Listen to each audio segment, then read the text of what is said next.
Hi guys, welcome back to my channel. If you're new, hi, my name is Kim and I go by Kimber Kiss here on YouTube. So today we're talking about the spiritual meaning of the lunar eclipse that's coming up here on June 16th of this year, 2019.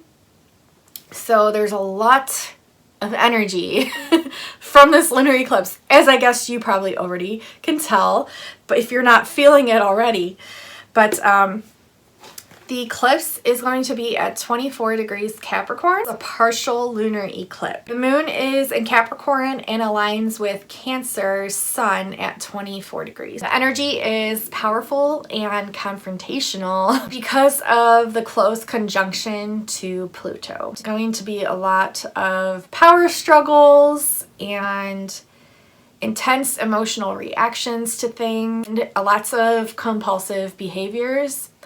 So I guess I'm going to explain the shadow aspects of this lunar eclipse first really quick, and then we'll get into the good stuff. We'll end on a good note. How's that? We'll unveil like society, like public lies and like scandals going on, things like that. It's also about endings and new beginnings, okay? So maybe a relationship, maybe something that you've been working on that's not really vibing with you. It'll be lots of endings, lots of new beginnings, but good, bright beginnings. There's gonna be a lot of like imbalances within relationships in your life. And these will be brought to the light basically in order for you to bring back balance to these things. This eclipse is also going to be square to a dwarf planet that's called Eris, E-R-I-S. I hope I'm pronouncing that right. It will basically expose bad behaviors and secrets that have been lying dormant beneath the surface.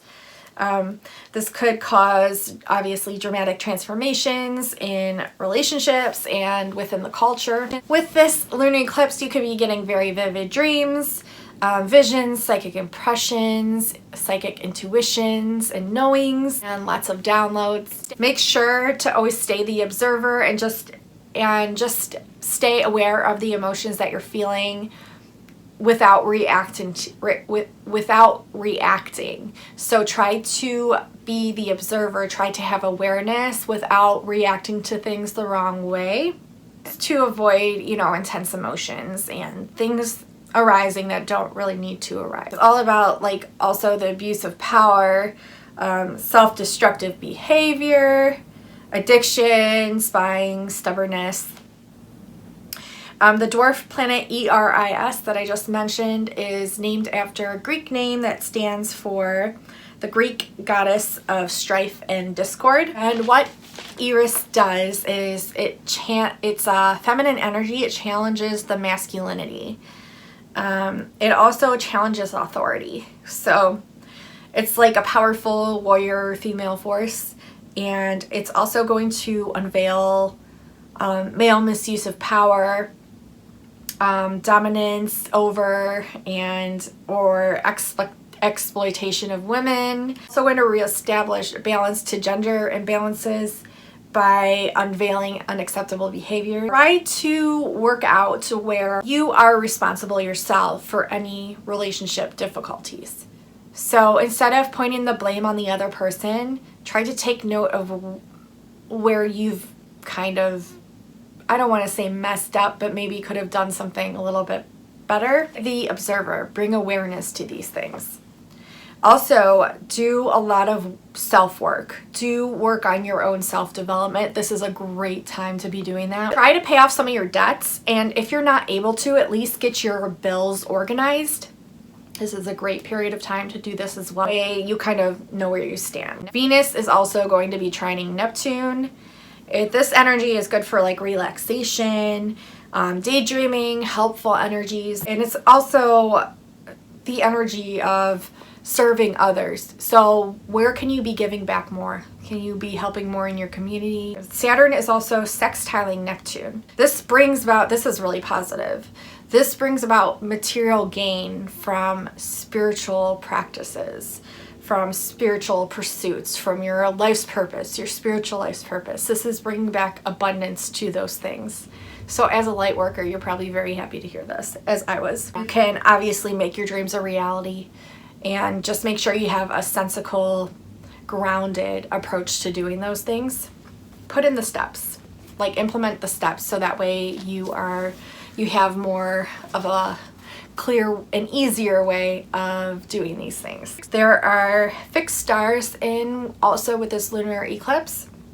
There's Pollux, P-O-L-L-U-X. It makes people very spirited and brave, so it will bring a lot of courage with inside of us to the table, so that's very, very exciting. Healing crystal that you can use during this lunar eclipse, obviously any crystal that you're drawn to you will want to use, but the one that would be very, very healing and helpful for you to use during this time would be rose quartz. I highly recommend using rose quartz during this lunar eclipse. It's also going to be a time of letting go of karmic relationships as well. So some big transformations going on, but don't be scared because it's all for your highest good. And this isn't for everyone, this is general. So you may be fine in your relationship, and that's okay. It doesn't mean it's going to end. But for karmic relationships that need to end, that they will be ending during this lunar eclipse, most likely. I channeled some energies from this lunar eclipse, and overall as a theme, this is what I've been getting over and over and over again, is that we are merging timelines with Atlantis and Lemuria. So we are merging, we are bringing together these timelines of the Atlantean timeline and the Lemurian timeline. This is a really great time to work on your shadow self. I believe this lunar eclipse is definitely a portal, and I believe it's a portal to Atlantis and Lemuria, back to Earth. And I believe it's really broadening these energies of Atlantis and Lemuria. This is just something that I channeled. Another great point to have here while this lunar eclipse is going on is definitely use your best judgment. Don't react as much as you can. Don't try not to react to intense emotions. I wouldn't say hold them in because that's not healthy, but definitely write down any feelings that you're having. Give it a few minutes before reacting to something. Be the observer. Just bring awareness to the things that you're feeling. Are these things that are trivial, or are these things that you should be feeling? Just bring awareness to the things that you're reacting on. This is also because of the Mercury retrograde going on right now, so just be wary of that. Usually when the Mercury retrograde's going on, you know, all things are kind of, you know, amok, but some people like to look at it in the positive way as things are manifesting, so I suggest that you do the same as well. Just keep staying positive, look on the bright side of things. Just be wary of your emotions and your state of mind and the way that you're reacting to things and judging things. Just always bring awareness to those things. It's a really great time for scripting. It's a great time for sitting down with your notebook, writing down what it is you truly want to manifest, getting organized, decluttering. Really great time for releasing old thought patterns as well. So not just material items, but your thoughts. So any old thought patterns that kind of play in a loop and aren't serving you, really focus on trying to reprogram your subconscious mind. Maybe listen to subliminal messaging before bed. You can make your own if that's something that you're interested in. Listen to positive affirmations. Like, do this in a habitual way to where it's really going to help retrain your subconscious mind. This is a really great time to do that. And just bring awareness to old thought patterns that you're having, any negative thoughts. Let those things go. You know, let them go, replace them with positive thoughts. Create new patterns. Create new patterns of thoughts. So create new positive affirmations, create new ways of thinking about things. And I really feel strongly advised to let you know that this lunar eclipse is definitely a portal. It's definitely a portal of energies and timelines. And like I said, I keep getting this download that it's the Atlantis timeline, the Lemuria timeline, like they're conjoining with Earth right now and our vibrations, and we're merging these timelines together. So maybe sit down in meditation. This can be even right now. Even when the eclipse hasn't happened yet, it's still that energy. So the energies are going on right now. They'll be going on obviously during the eclipse and then afterwards as well for some time.